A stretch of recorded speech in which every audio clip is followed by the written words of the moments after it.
Okay, I thought it would be easier to just show you with some screenshots here and talk through how to get that Wonders app to start working. So the first thing you're going to do is you're going to go to the Settings app, which is a gray app, and it looks like gears.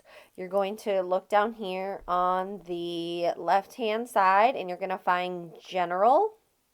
In General, you're going to go to Date and Time, and you're going to click on that, and you're going to make sure you unclick where it says to update automatically or set automatically.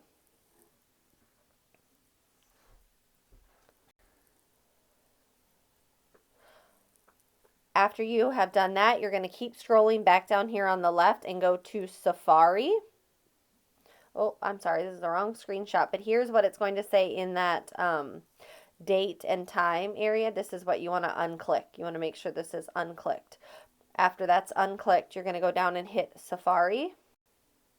And in Safari, you want to scroll down to the very bottom, farther than I am now, and it's going to say Clear Cookies and History. You want to hit Clear, and then it's going to be a little pop-up, and hit Clear on that, and then come back and make sure this is off right here. Block pop-ups. We need pop-ups to be on, so then you need to turn this little thing right here to make sure it's gray. And then after that, you should be good to go. Just log back into that Wonders app, and it should work.